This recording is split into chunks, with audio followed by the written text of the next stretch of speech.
kanalıma ve videoma. Neçə gündür video gəlmədi ya. Terini də unutduq. Sabah terimi. Yaxında onun ikinci bölümü də gələr. Adımızı dəyişəlim o zaman. KSP. Makro.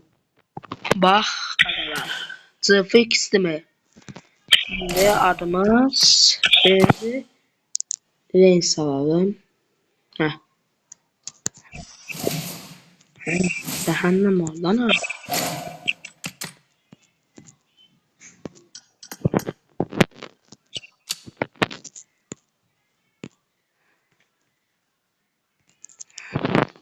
Değişirəm. Xeyirli olsun.